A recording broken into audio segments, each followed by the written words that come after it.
말씀은 요한복음 1장 19절부터 44절의 말씀 중 33절 한 절의 말씀만 한 목소리로 함께 봉독하도록 하겠습니다. 요한복음 1장 33절 한 절의 말씀 함께 찾으신 줄 알고 봉독합니다. 나도 그를 알지 못하였으나 나를 보내어 물로 세례를 베풀라 하신 그이가 나에게 말씀하시되 성령이 내려서 누구 위에든지 머무는 것을 보거든 그가 곧 성령으로 세례를 베푸는 이인 줄 알라 하셨기에. 아멘. 자, 은혜 위에 은혜다라는 이 말씀을 가지고 함께 은혜를 나누도록 하겠습니다. 지난 시간에 우리가 함께 했던 말씀을 보고 오늘의 말씀으로 계속 이어서 하도록 하겠습니다. 지난 시간에 우리가 오순절 마가의 다락방 사건은 무슨 사건이라 했습니까? 단순히 성령이 임하는 저와 같은 사건이 아니라 바로 하나님의 영이 이제는 떠나지 아니하겠다라는 그와 같은 증거다라는 것을 보여주는 것이 바로 오순절 사건이다라고 그와 같이 얘기를 했습니다. 그래서 우리는 하나님의 은혜 아래 들어갈 수 있도록 예수 그리스도를 붙들어야 하지 내가 천국을 만들어 가겠다라 한다는 것은 여러분들 절대로 있을 수가 없다는 것입니다. 그와 같은 것들을 주장하고 그런 것들을 말하는 자들이 바로 알미니아주의자들입니다. 이 알미니아주의자들은 바로 선행적 은총을 그들은 이야기합니다. 그러니까 선행적 은총이라는 것은 그들이 이야기하는 것은 무엇이냐면 인간이 하나님께서 하나님을 믿을 수 있고 하나님을 이해할 수 있는 선행적 은총을 모든 인간에게 하나님께서 주셨다는 거예요. 그래서 인간이 하나님을 믿으면 하나님께서 그를 구원해 주시고 하나님을 끝까지 믿지 아니하면 유기시키겠다라고 얘기를 하더란 것이에요. 이게 알미니주의자들이 말하는 선행적 은총이다라고 얘기를 합니다. 여러분들 그것은 말이 안 되는 일이에요. 그건 말이 안 되는 여러분들 가설인 거예요. 가설. 여러분들. 아니 우리가 여러분들 하나님께서 우리들에게 어떤 것을 그래 너희들 이거 선택해 라고 말씀하셨는데 여러분들 우리가 하나님이 원하시는 정말 그 좋은 것을 우리가 선택할 수 있냐고요. 우리는 선택할 수가 없어요. 전부 다 우리 안에는 여러분들 나만을 위한 나의 욕심, 나의 탐욕, 나의 탐심, 나를 채우기 위한 것으로 가득 차 있는 우리들에게는 결단코 나를 비워서 다른 것을 채운다는 것은 우리들 삶 가운데서는 용납되지가 않습니다. 그래서 여러분들 우리가 어떤 천국을 만들고 우리가 어떤 하나님의 원하시는 그와 같은 일들을 한다는 것은 결코 있을 수가 없는 일이에요. 그것은 여러분들 성경을 조금만 읽어본 사람이라면 IQ가 2자리만 돼도 여러분들 인간은 도무지 할 수 없는 존재이구나라는 것을 그걸 알아먹어요. 그걸 안단 말이에요. 그런데 그것을 모르고 자꾸 인간의 어떤 선행과 인간의 어떤 행위를 가지고 그 하나님의 천국을 들어가는 조건을 만든다라고 한다는 것은 여러분들 그거는 엉뚱한 성경을 바라보고 엉뚱한 하나님을 만들면서 살아가는 것입니다. 그래서 마태복음 13장 13절부터 15절의 말씀에 보면 그러므로 내가 저희에게 비유로 말하기는 저희가 보아도 보지 못하며 들어도 듣지 못하며 깨닫지 못함이니라.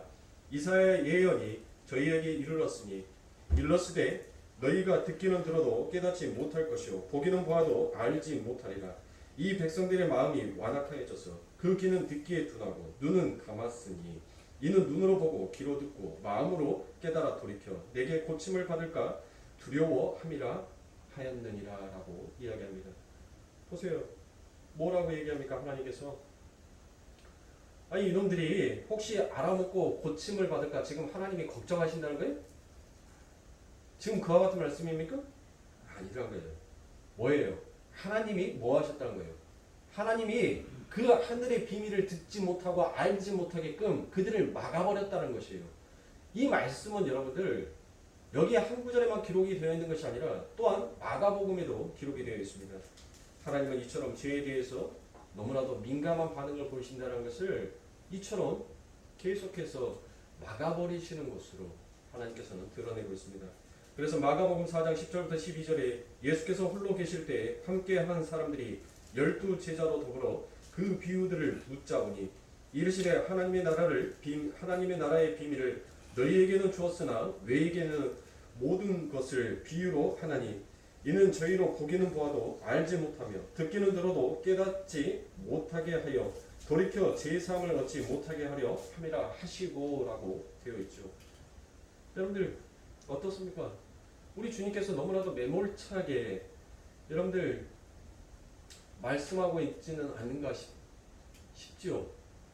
세상에 뭘 알아듣게 하려고 일부러 뭐 하셨다는 거예요? 일부러 비유로 얘기를 하셨다는 거예요. 그러니까 뭐 이해하기 쉽게 하기, 설명하기 쉽게 하기 위해서, 그래서 많은 사람들이 전부 다 그 하나님의 말씀을 듣게 하기 위해서 비유로 하신 것이 아니에요. 일부러 하나님께서 뭐 하셨다는 거예요? 못 알아먹게 하기 위하여서 당신의 백성들만, 선택받은 자들만 그 하늘의 비밀이 무엇인지를 깨닫게 하기 위해서 하나님께서 일부러 비밀로, 비유로 이야기를 하셨다는 것이에요. 그러니까 여러분들 우리가 요즘 야구 시즌이어서 야구, 프로야구를 여러분들 보시면 어때요? 야구 감독이 뭔 알아먹지도 못하는 것을 막 행동을 하죠. 투수에게. 그렇죠? 막 코를 만지고 어깨를 2번 치고 머리를 이렇게 쓰다듬고.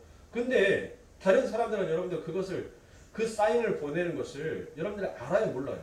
모른단 말이에요. 그건 누구만 알아요.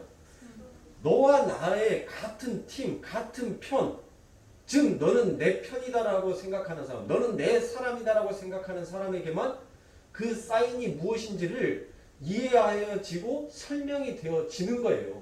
내가 코를 몇 번 만지면, 내가 귀를 만지면, 내가 어깨를 만지면 너는 공을 어떻게 던져야 된다는 것을 그걸 사인으로 보낸 거예요. 그러면은 그 상대방 선수가 여러분들 그것을 알아먹으면 뭐 하게요?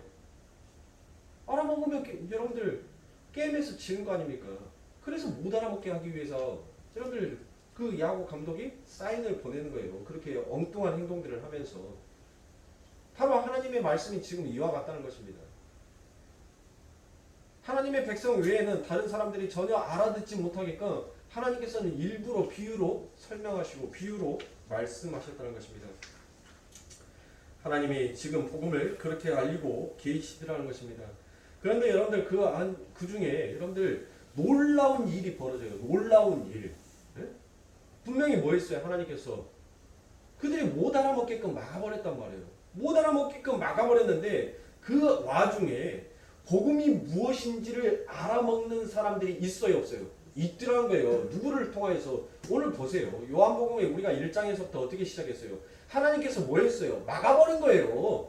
하늘의 복음이 무엇인지를 하나님께서는 그토록 얘기를 했는데 하늘의 복음이 무엇인지를 막아버린 거예요. 그러니까 막아버리니까 하나님의 은총이 거두어져 버리니까 이 세상에서 하나님의 빛이 무엇인지, 복음이 무엇인지, 하나님의 그 은혜가 무엇인지를 깨달아요, 못 깨달아요? 못 깨달아요. 그러니까 요한복음 1장의 시작이 어떻게 돼요?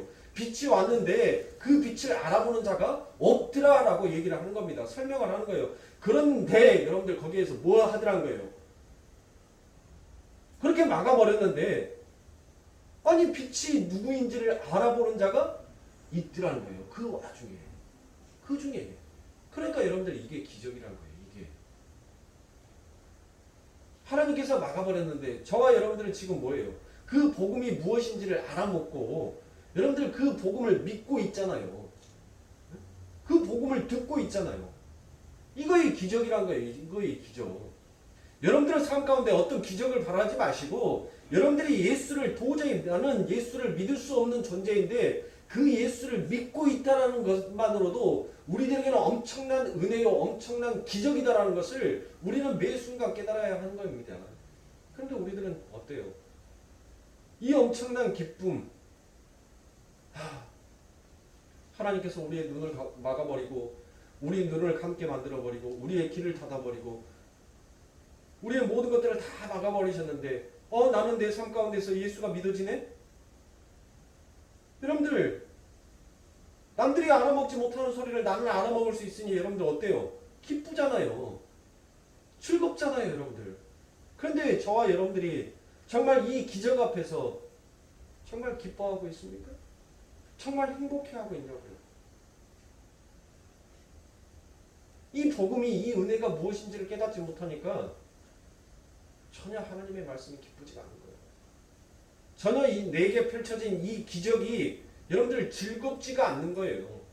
내 삶 가운데 일어나는, 내 삶 가운데 나타나는 엉뚱한 기적들만을 바라고 있을 뿐이지 이런 기적이 즐거움으로 내 삶 가운데 들어오지가 않더라는 것입니다. 그래서 하나님은 하나님의 비밀을, 무스테리온을 하나님의 자녀 외에는 절대 못 알아듣게끔 하셨습니다. 그리고 여러분들 설득이 안 되게끔 되어 있습니다. 우리는 너무나 감격스럽게 이해하고 있는 복음을 설명하면 복음이 무엇인지 듣지 못하는 자들은 여러분들 뭐 하더란 거예요? 전혀 콧방귀도 끼지 않아요. 여러분들이 어떤 자리에 가셔가지고 하나님의 복음을 내가 은혜를 받았어요. 네? 내가 어떤 설교의 말씀을 듣다가, 내가 어떤 찬송을 듣다가, 내가 어떤 성경의 한 구절을 읽다가 내가 은혜를 받았어요. 그래서 믿지 아니하는 자들에게 그 은혜의 이야기를 막 얘기를 하는데 여러분들 그 사람들은 뭐예요? 전혀 못 알아먹더란 거예요. 콧방귀도 안 껴요. 야, 좀 무슨 소설 같은 그런 이야기를 하지 말고 뭔 동화책을 읽으면 좀 그럴싸한 동화책을 읽으면서 얘기를 해라. 그게 말이 되는 소리냐? 야, 어떻게 처녀가 아이를 가질 수가 있으며 그 아이가 어떻게 물 위를 걸을 수가 있단 말이냐? 좀 말이 되는 이야기를 해라라고 그와 같이 얘기를 해요. 전혀 받아들이지를 않더란 것이에요. 그런데 여러분들, 우리는 그것을 전부 다 믿고 있잖아요. 우리 예수님께서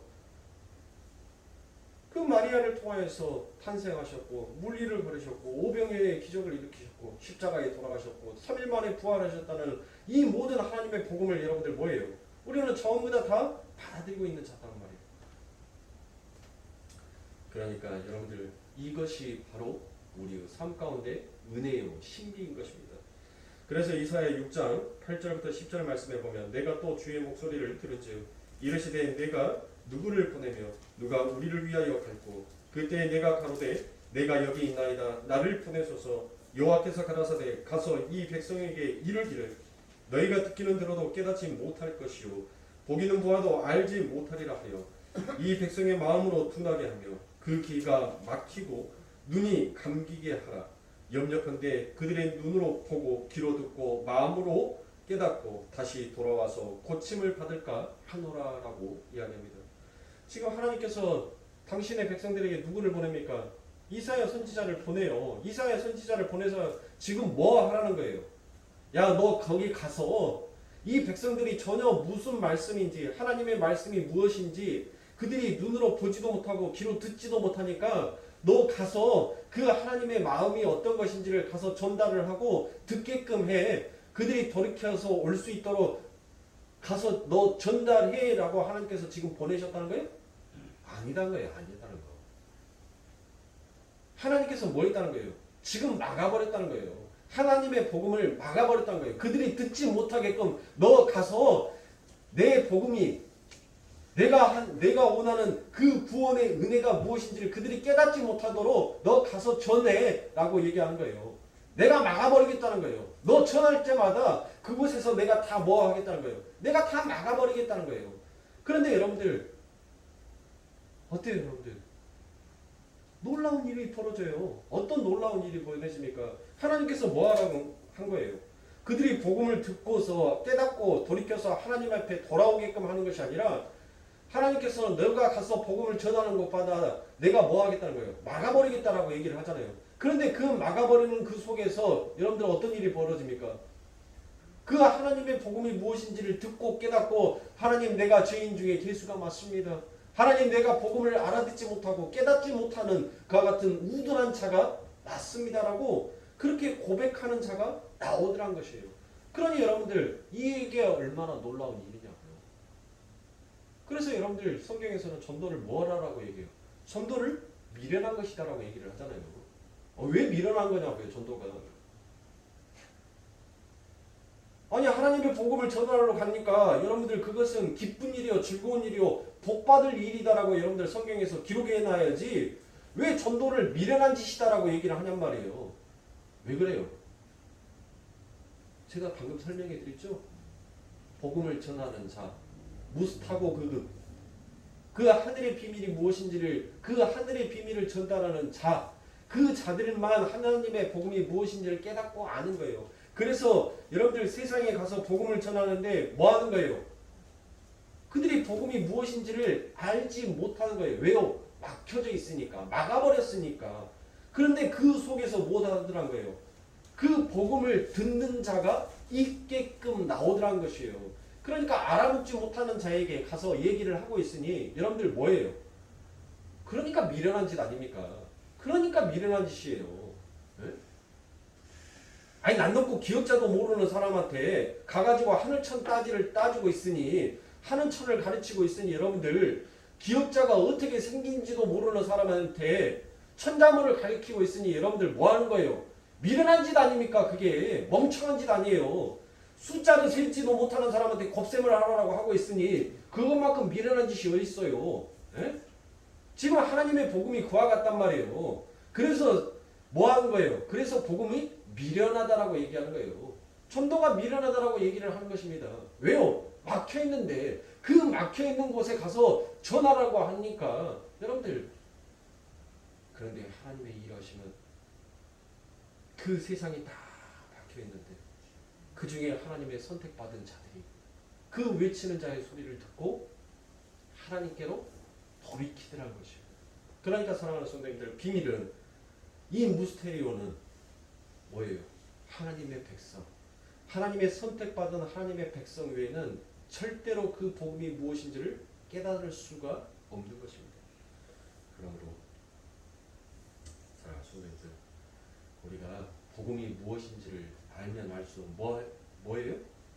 우리는 복음이 무엇인지 알면 알수록 절대 내 삶 가운데 게으를 수가 없어요. 나태할 수가 없습니다. 왜요? 우리는 목마른 사슴 같아서 여러분들 물을 안 먹으면 이 사슴은 여러분들 목이 무엇으로 되어 있다 했어요? 셀로판지로 되어 있다 했잖아요. 스펀지 같이 생겼단 말이에요. 그래서 이 물을 먹지 않으면 이 셀로판지, 이 스펀지가 딱 달라붙어 버리는 거예요. 그러면 달라붙어 버리면 기도가 달라붙어 버리니까 여러분들 어떻게 돼요? 기도가 막혀 있으니까 죽는 거예요. 죽어요. 성도는 바로 복음의 은혜가 무엇인지를 아는 자는 반드시 생명이 흐르는 생수의 강으로 쫓아가게끔 되어 있어요. 왜요? 그 생명의 물을 먹지 아니하면 뭐 하는 거예요? 나는 죽으니까. 그런데 오늘 은혜를 알고 복음을 안다라고 하는 자를 봐보세요. 정말 그 생수의 강을 내 영혼이 주림같이 내 영혼이 목마름같이 그 목마른 사슴이 우물가를 찾는 것 같이 사랑하는 성도님들 그 하나님의 복음과 그 하나님의 은혜 내가 아바 아버지라고 부를 수 있는 이 엄청난 기적 앞에서 우리가 얼마만큼 하나님을 갈망하면서 얼마만큼 찾냐 이거예요. 사랑하는 성도님들 마른 스펀지를 물에다가 넣으면은 여러분들 한 대야에다가 삐쩍 말른 스펀지를 물에다 딱 담그면 여러분들 그 스펀지가 얼마나 빨리 물을 흡수해 버리는지 그 대야에 그 그릇 안에 담겨져 있는 그 물이 거의 남지가 않을 정도입니다. 우리가 은혜를 찾아가면 찾아갈수록 하나님을 붙들면 붙들수록 하나님을 찾으면 찾을수록 여러분들 우리의 삶은 그 생수의 강이 여러분들 그렇게 계속 흡수할 수밖에 없어요. 우리들은. 왜요? 한순간도 여러분들 그 순간을 놓쳐버리면 뭐 하는 거예요? 나는 말라버리기 때문에. 그래서 우리들은 항상 그 생수의 강에 내 배에서 생수의 강이 흘러 넘쳐야 하는 자인 것입니다. 그러니까 세상이 좋아 보이고 예수를 믿으면서도 세상이 좋아 보인다면 여러분들 그분들은 다시 회개를 해야 돼요. 다시 원점으로 가야 돼요. 다시 걸음마부터 시작해야 돼요. 교회를 몇십 년 다녔다는 거 그거 다 필요 없다니까요. 뭔 필요 있어요. 내 신앙이 지금 초등학교 갓난아이도 못한다면 여러분들 그 갓난아이부터 다시 시작해야 하는 거예요. 근데 머리는 커져가지고 성경을 안다고 머리는 커져가지고 내려가요? 안 내려가요. 왜요? 거기로 가면 귀찮으니까 힘드니까 가야 되는 거예요. 누가 이끄니까? 하나님이 이끌어 버리니까. 그래서 성경은 전도를 미련한 것이다고까지 부르는 것입니다. 아무도 못 알아듣는 무스테어를 바로 외치어야 하기 때문인 것입니다. 하나님이 틀어막은 귀, 틀어막은 눈에다가 자꾸 가서 뭘 흔들고 이야기하는 것입니다. 그건 미련한 것이 분명합니다. 그런데 그 중에 살아나오는 자들이 있더라는 것입니다. 사랑하는 성도님들이 매주 여러분들이 교회에 와서 이렇게 좋은 소리가 아니라 여러분들에게 힘을 주고 여러분들에게 용기를 주는 소리가 아니라 여러분들의 자존심을 무너뜨리고 여러분들이 욕을 먹으면서도 이렇게 아버지 하나님의 전에 꾸역꾸역 나오는 것은 그것은 바로 하나님의 은혜의 손길이 여러분들과 함께하기 때문입니다. 그래서 고린도전서 1장 18절부터 21절에 보면 십자가에 도와 멸망하는 자들에게는 미련한 것이요 구원을 얻는 우리에게는 하나님의 능력이라. 기록된 바 내가 지혜 있는 자들의 지혜를 멸하고 총명한 자들을 총명을 피하리라 하였으니 지혜 있는 자가 어디 있느뇨 선비가 어디 있느뇨 이 세대의 변사가 어디 있느뇨. 하나님께서 이 세상의 지혜를 미련케 하신 것이 아니뇨라고 이야기하죠. 여러분들 어떻습니까? 지금까지 제가 읽어드리는 말씀 속에서 하나님께서 여러분들 정확하게 다 이야기를 하고 있지 않습니까? 그리고 난 다음에 21절에서 하나님의 지혜에 있어서는 이 세상이 자기 지혜로 하나님을 알지 못하는 고로 하나님께서 전도에 미련한 것으로 믿는 자들을 구원하시기를 기뻐하셨도다라고 이야기하고 있지 않습니까? 그러니까 뭐예요? 알아듣지 못하는 그들이 하나님의 복음을 알아들었으니 여러분들 그들의 삶이 여러분들 뭐예요? 얼마나 기쁘겠냐고요. 여러분들 보세요. 자식들이 기뻐하는 모습을 보면 부모는 괜히 기뻐요. 자식들이 여러분들 자녀가 뭐 TV를 보든 뭘 하든 간에 낄낄낄낄낄 여러분들 막 자지러질 정도로 눈물을 흘리면서 여러분들 그렇게 웃고 있으면 너 뭐 때문에 그렇게 즐거워하면서 입꼬리가 올라간단 말이에요. 보세요. 이 세상에 하나님의 복음이 무엇인지 은혜가 무엇인지 알아먹지 못하는 이곳에서 드디어 그 하나님의 음성이 하나님의 말씀이 자기 귀에 들려오고 아 하나님 아바 아버지 내 주여라고 고백을 했었을 때 여러분들 그 하나님이 그 음성을 들으시면 얼마나 기쁘시겠냔 말이에요. 그래서 전도를 뭐한 것이다? 미련한 것이다 라고 이야기하는 것입니다. 이렇게 하나님의 선택한 백성들 외에는 절대 알아들을 수가 없는 것이 바로 복음입니다. 그런데 그 이야기를 듣고 감격하여 나오는 자들이 있으니 그들이 바로 교회이며 성도다라고 성경은 이야기하고 있습니다. 세례 요한은 그렇게 하늘의 비밀을 알아듣고 구약의 마지막 무스타고그가 되어서 세상 죄를 지고 가는 어린 양 예수를 전하고 있더라는 것입니다. 그리고 그 말을 듣고 또 다른 제자들이 하늘의 비밀을 알게 되더라는 것입니다.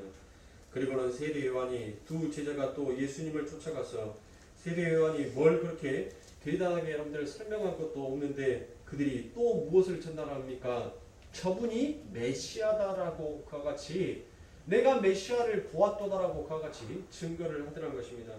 사랑하는 성도님들, 세례 요한이 뭘 구차하게 여러분들 세상 가운데서 와서 여러분들 외쳤습니까?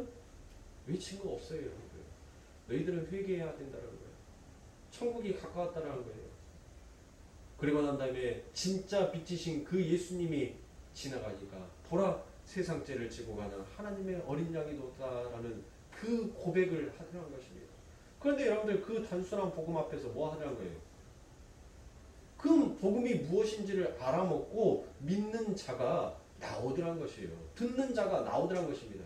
그러니까 제가 하는 이 설교를 듣고 여러분들 하나님의 은혜가 무엇인지 하나님께서 우리들에게 요구하는 삶이 무엇인지를 깨닫는 자가 있는가 반면에 아직도 엉터리 신앙으로 자기의 것을 내려놓지 못하고 꿋꿋이 가는 자들이 있어요 없어요? 있어요. 교회는 두 분류로 나눠져요. 교회는 여러분들 이 땅에 있는 교회는 두 교회밖에 없어요. 두 교회. 예수 안에 있는 교회와 예수 밖에 있는 교회. 두 교회밖에 존재하지 않아요. 예배당 안에도 마찬가지예요. 하나님의 복음이 그 은혜가 무엇인지를 알고 감격하는 자가 있는가 반면에 여러분들 그 하나님의 은혜가 무엇인지를 깨닫지 못하고 여전히 자기의 의로 살아가는 교회가 성도가 있더란 거예요. 그러니까 진짜 교회는 참된 교회는 여러분들 어떤 교회예요? 죄인들이 모여 있는 것, 죄인만 남아 있는 것이 그게 참된 교회예요. 그게 바로 예수 안에 있는 교회인 것입니다. 예수 밖에 있는 교회는 어때요? 내가 의인인데 자기의 의만 나타내는 교회가 바로 예수 밖에 있는 교회예요. 그들이 바리새인이고 그들이 서기관인 것입니다. 그래서 그들은 화합이 안 되는 거예요. 그러니까 사랑하는 손님들, 여러분들에게 이렇게 구구절절 설명드리잖아요. 제가 이 관계상에 있어서 여러분들 회개하라, 천국이 가까웠다. 여러분들 그 말만 주구장창 외친다라고 해보세요. 여기에 앉아 계실 분이 과연 몇 분이나 계실 거예요? 응? 똑같은 복음을 여러분들 더 쉽게끔 하나님의 은혜 가운데 여러분들 더 쉽게끔 하나님의 복음을 전달해 드리잖아요. 들으셔야죠. 들으셔야 돼요. 정말 구구절절 구체하게 잘 설명을 하고 있단 말이에요.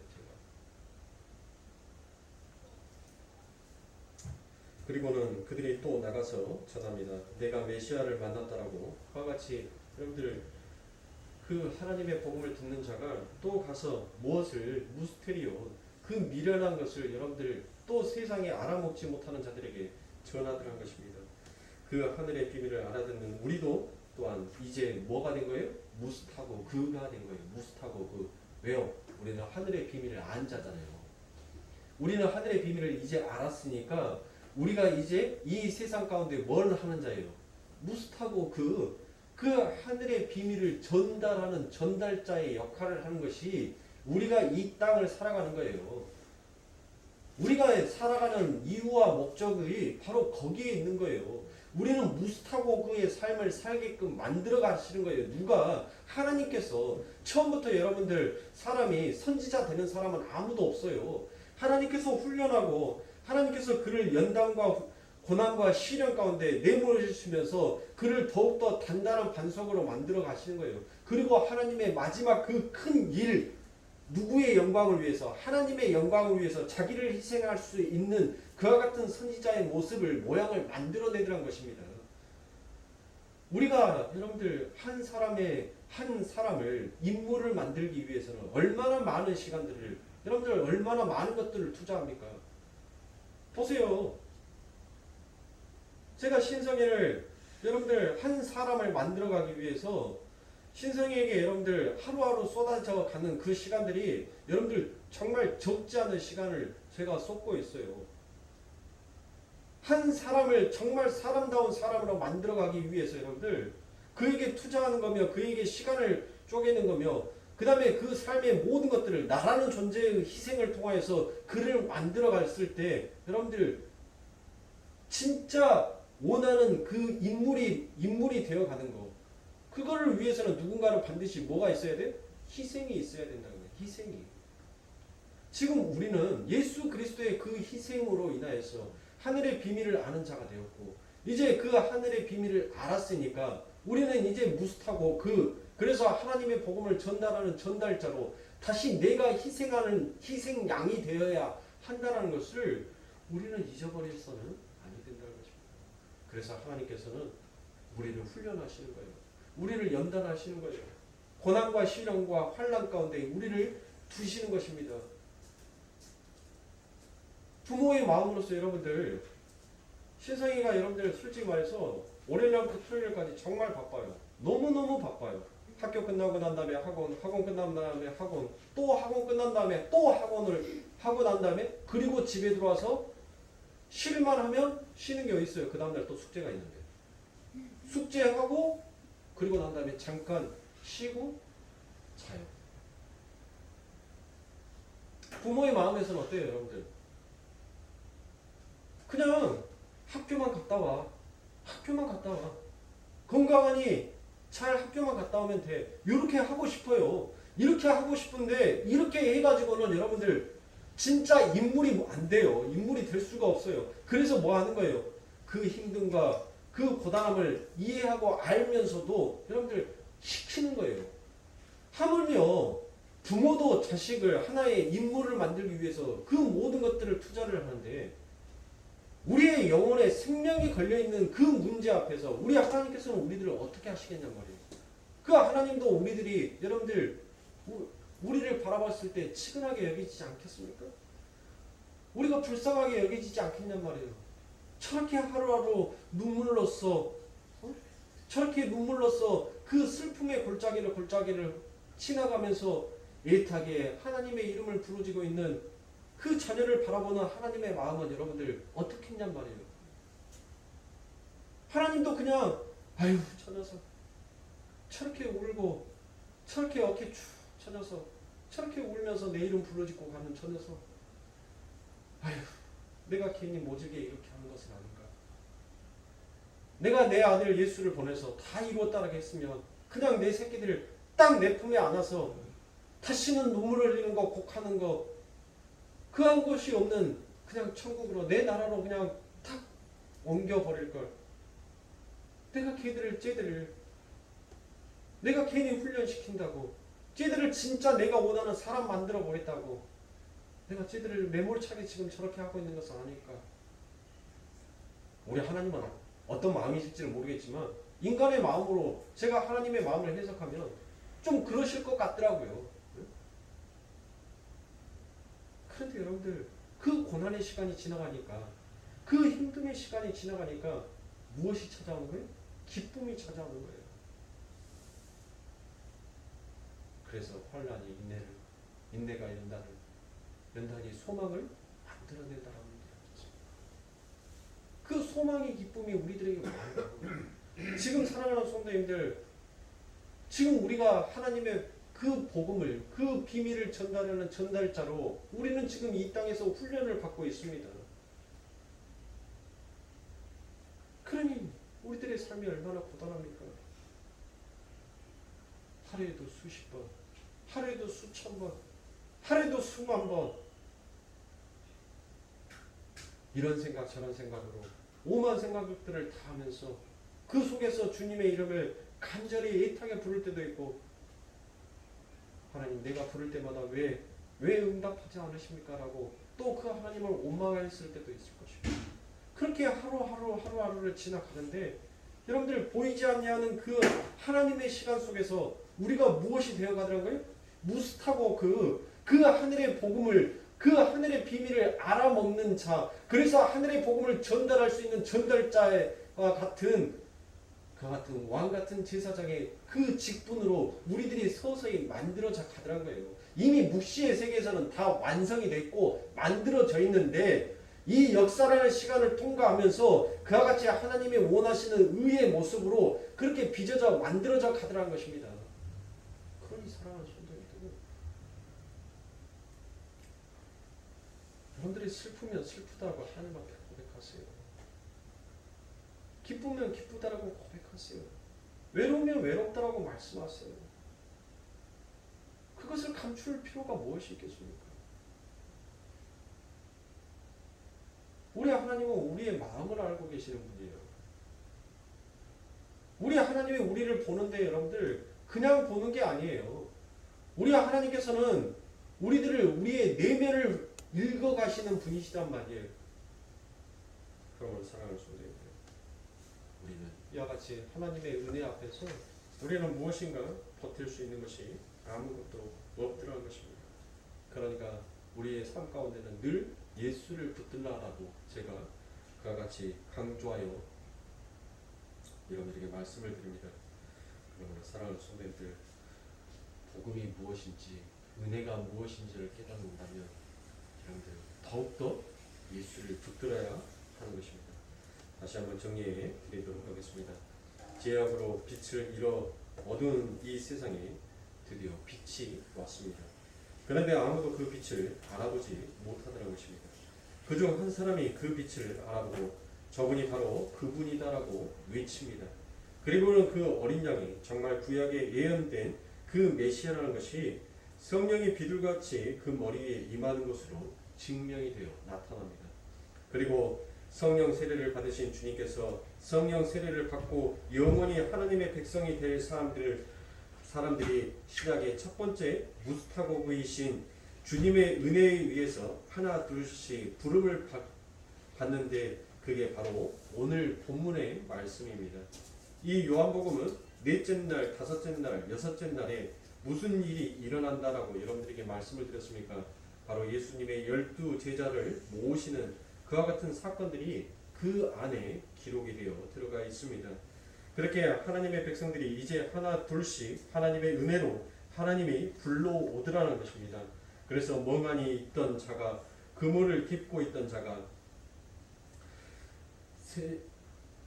돈을 계산하고 있었던 자들을 하나님께서 불러 모으시고 12제자를 만드시더라는 것입니다. 그러므로 사랑하는 성도님들, 이 12지파와 신약의 12사도는 무엇을 상징한다라고 여러분들에게 말씀을 드렸습니까? 혹시 잊어버리셨어요? 잊어버리셨으면 다시 한번 여러분들 머릿속에 생각하십시오. 이 12지파, 12사도라는 것은 하나님의 숫자가 뭐예요? 하나님의 숫자가 3이죠. 3. 그리고 이 땅을 가리키는 것이 무엇이냐면 사방이에요. 사방. 동서남북. 그래서 4라는 숫자는 땅을 가리키는 숫자예요. 그래서 3 곱하기 4는 12. 그래서 12지파, 12사도가 탄생이 되어지는 것입니다. 이것이 바로 선택받은 하나님의 백성을 상징하고 있더라는 것입니다. 그러니까 그 12사도를 모으는 사건을 이렇게 그림으로 보여주시면서 하나님의 백성들은 이런 모습으로 구원을 받게 될 것이다라는 것을 오늘 본문에서 보여주고 있는 것입니다. 그러니까 요한복음 1장에서는 성경 전체가 다 들어가 있다라고 제가 지난번에 말씀드렸던 것처럼 오늘 이 요한복음 안에는 하나님의 성경의 모든 부분들이 함축되어 다 들어가 있다는 것입니다. 그래서 오늘 본문에는 그렇게 은혜로 복음을 받게 된 사람들에게서 나타나는 특징까지 기록이 되어 있습니다. 그것이 바로 34절입니다.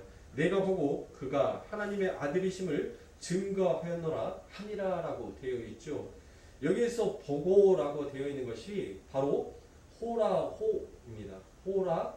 호라오. 자, 이 호라오라는 것은 여러분들 어떤 사물을 그냥 보는 것이 아니에요.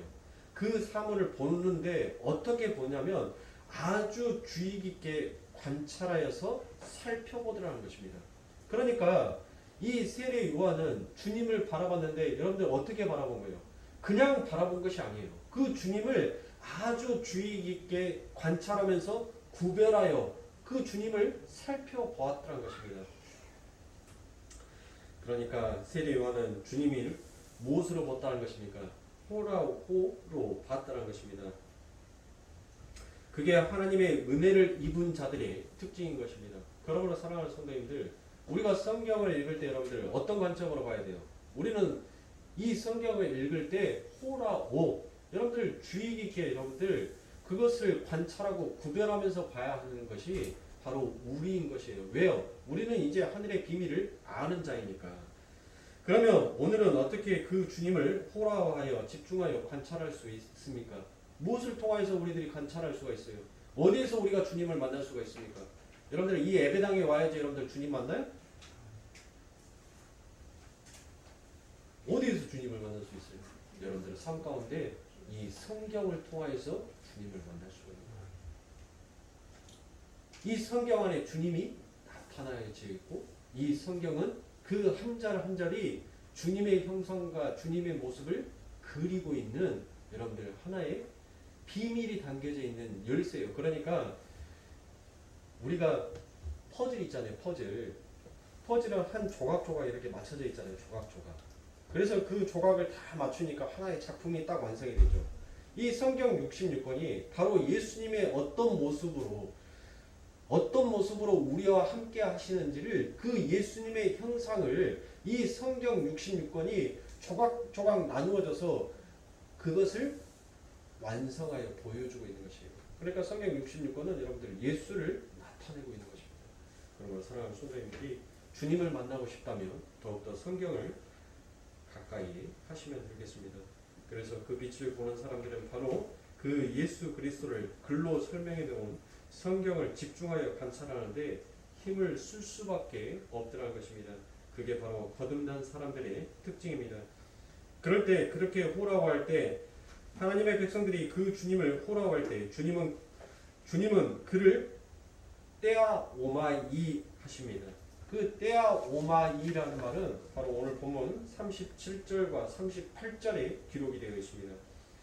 두 제자가 그 말을 듣고 예수를 쫓거든 예수께서 돌이켜 그 쫓는 것을 보시고 물어 가라사대 제가 지금 보라라는 단어를 갖고 그것들을 비교하여 설명해 드리는 건데 그 쫓는 것을 보시고 물어 가라사대라고 되어 있죠. 자, 무엇을 구하느냐? 가로되 랍비여 어디 계시오니까 하니 랍비는 번역하면 선생이라라고 기록이 되어 있습니다. 그러니까 38절에 보시면 거기에서 보시고라고 되어 있죠. 이 보시고가 바로 떼아오마입니다. 이 떼아오마이는 관심과 의도를 가지고 꿰뚫어 보더라라는 것이에요. 그러니까 우리 주님께서는 우리들을 어설프게 쳐다보는 것이 아니라 그 주님의 불꽃 같은 눈동자로 우리들을 지켜보고 계시더라는 것입니다. 우리를 관찰하고 계시더라는 것입니다. 그것이 바로 떼아오마이인 것입니다. 그러니까 우리 주님이 우리를 관찰하시는데 어떻게 관찰해요? 불꽃 같은 눈동자로 우리를 관찰하는 거예요. 우리의 뭐를? 우리의 겉모습이 아니에요. 우리의 겉모습은 여러분들 그냥 보는 거예요. 이것은 그냥 보는 것이고 우리 주님은 그 불꽃 같은 눈동자로 우리의 내적, 우리 안쪽에 담겨져 있는 그 하나님을 향하여서 가게끔 우리의 내면을 그와 같이 꿰뚫어 보고 계시더라는 것입니다. 그래서 주님은 그들을 떼오마이 하실 뿐만 아니라 엠블레보 한다라는 말이 나옵니다. 42절에 보시면 데리고 예수께 오니 예수께서 보시고 또 보시고가 여러분들 또 등장을 해요. 가라사대 내가 요한의 아들 시몬이니 장차 게바라 하리라 하시니라. 게바는 번역하면 베드로라라고 되어 있습니다. 그렇죠. 자, 여기에 쓰인 보시고 또 엠블레보라는 이 단어는 그 신적인 통찰력을 가지고 사물과 사람을 보는 것을 이야기하고 있습니다. 그러니까 이게 무슨 말이냐면 우리 주님은 우리보다 우리를 더 잘 알고 있더라는 것이에요. 그러니까 사랑하는 성도님들, 여러분들이 여러분들의 자신들을 너무나도 잘 알고 있을 것 같다라고 생각하시지만 여러분들 제가 여러분들의 단점과 여러분들의 장점을 10개씩만 적어서 중복되는 거 없이 10개씩만 적어서 내십시오라고 하면 여러분들 그것을 다 채우는 사람들이 없어요. 그러니까 우리보다 우리를 더 잘 알고 계시는 것이 그게 우리 주님이시더라는 것이에요. 그것을 바로 엠블레보라고 이야기하는 것입니다. 그러니까 사랑하는 성도님들, 지금 하나님께서 우리 주님께서 요한의 아들 네가 시몬이냐라고 그랬어요. 시몬이냐. 그러니까 시몬은 뭐예요? 그냥 눈에 보여지는 거예요. 눈에 보여지는 거. 그런데 하나님은 네가 시몬이냐 하면서 너의 이름을 뭐라고 얘기하는 거예요? 게바라라고 얘기하는 거예요. 게바. 반석이다라는 뜻이잖아요. 그러니까 뭐 하는 거예요? 하나님은 지금 이 말씀이 무엇이냐면 하나님은 묵시의 세계에서 우리 하나님께서 우리를 완성해 놓으셨잖아요. 그 완성해 놓은 우리의 특성이 있단 말이에요. 우리가 가지고 있는 그 하늘의 특성, 그 특성을 보시더란 거예요. 내가 가지고 있는 이윤성이가 가지고 있는 이 겉모습의 이윤성이가 아니라 이윤성 내면에 있는 그 하나님께서 완성시켜 놓은 그 완성의 조각을 보시더란 것이에요. 그러니까 하나님께서는 지금 이 시몬을 보고 뭐라는 거예요? 우리 하나님이 너를 반석으로 만들어 놨구나. 그러니까 뭐 하는 거예요? 야, 너는 원래 묵시에서 반석이었어. 그러니까 너의 외적인 그것도 내가 반드시 뭐를 만들어 놓겠다는 거예요. 반석으로 내가 만들어 놓겠다는 거예요. 반석으로.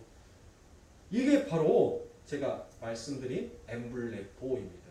그러니까 하나님께서는 불꽃 같은 눈동자로 우리를 그렇게 관찰하고 계시는 거예요. 우리의 겉껍질, 이 겉모습이 아니란 말이에요. 내 안에 있는 내면의 모습을 하나님께서는 그렇게 보고 계시는 것입니다. 그러므로 사랑하는 성도님들, 우리들은 이처럼 아버지 하나님께서 우리의 이름을 교회요, 성도라고 여러분들 바꾸어 준 것은 뭐예요? 이미 아버지 하나님의 나라 그 묵시의 세계 속에서 우리는 뭘로 되어 있다는 거예요? 하나님의 자녀요. 하나님의 교회로 완성이 되어 있더라는 것이에요. 그러니까 내 겉모습과 내 속사람이 전부 다 뭘로 바뀌는 거예요? 하나님이 원하시는 하나님의 교회예요. 하나님의 자녀요. 하나님의 성도로 하나님께서 뭐 하시겠다는 거예요? 기필코 너를 그와 같은 자로 내가 만들어 버리겠다라는 것이에요. 그게 바로 누구입니까? 그것을 우리들에게 그림으로 보여준 자가 누구예요? 그게 아브라함이잖아요. 그게 이삭이잖아요. 그게 야곱이잖아요. 하나님께서는 그들의 성분을, 그들의 성질을 알고 하나님께서는 반드시 그와 같은 자로 만들어 버리시라는 것이에요. 그러니까 사랑하는 성도님들, 괜히 안 되는 때 쓰지 마시고 되도 않는 고집 부리지 마시고 여러분들 천년을 하루같이 사시는 분이에요. 하루를 천년같이 사시는 분이 우리 하나님이시란 말이에요. 그러니까 하나님 앞에서 되도 않는 고집 부리지 마시고 되도 않는 때 쓰지 마시고 예? 그냥 하나님께서 너 이거 해라고 하면 여러분들 하기 싫어도 하세요. 부모가 자식 미워서 여러분들 설마 자식 죽으라고 여러분들 그거 시키겠어요? 자기는 죽을지언정 자식은 살리고 보는 것이 그게 부모예요. 우리 하나님께서 우리들을 죽이시기 위해서 너 이거 해라고 하시겠냔 말이에요. 그것이 우리는 정말 하기 싫은 일이지만 그게 정말 사는 길이기에 그래서 하나님께서 우리들에게 시키는 거예요. 그런데 뭐예요? 그게 하기가 싫거든요. 그게 귀찮아요. 그러니까 안 하는 거예요. 그래서 선생님, 우리가 빨리 포기할 때, 우리가 빨리 내려놓을 때, 여러분들 그게 우리에게는 더 이득이다라는 것을 아셔야 돼요. 그게 이익이다라는 것을 아셔야 돼요. 내 고집, 내 생각, 내 비전, 내 소망 갖고는 여러분들 결단코 여러분들 그 하나님의 고집 꺾을 수가 없어요. 아니 그 하나님이 하루를 천년같이 보내버리면 아니 무슨 재간으로 당하실 건데요. 나는 천년을 못 사는데 나는 완전한 숫자가 아닌데 나는 연약하고 미약한 자인데 내가 어떻게 천년을 살 수가 있냔 말이에요. 그런데 하나님의 그 시계가 하루를 천년으로 만들어 버리면 여러분들 우리가 어떻게 그것을 감당할 수가 있겠냔 말입니다.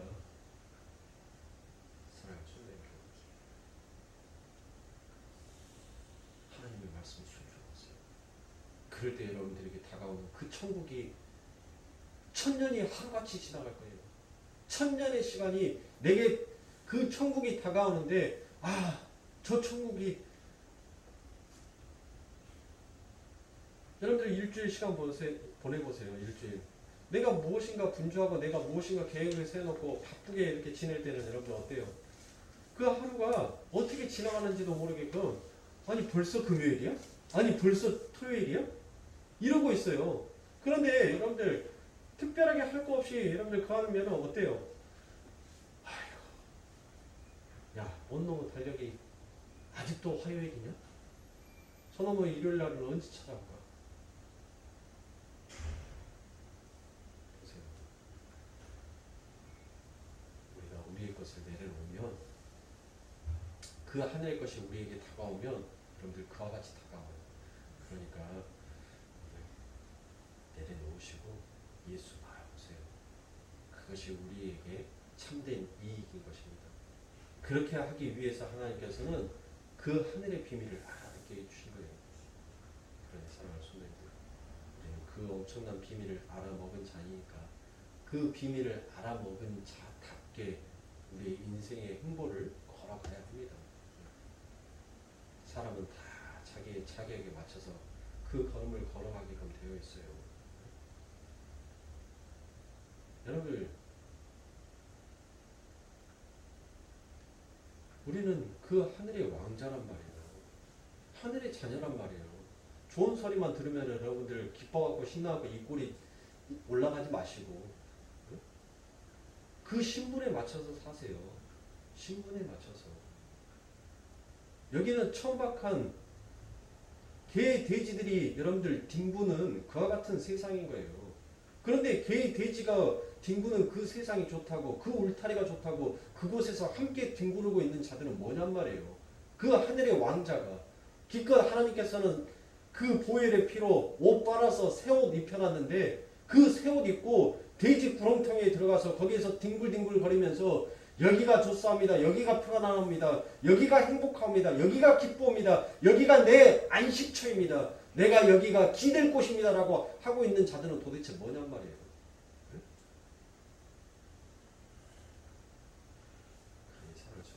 진짜 하나님의 복음을 우리가 깨닫고 듣는다면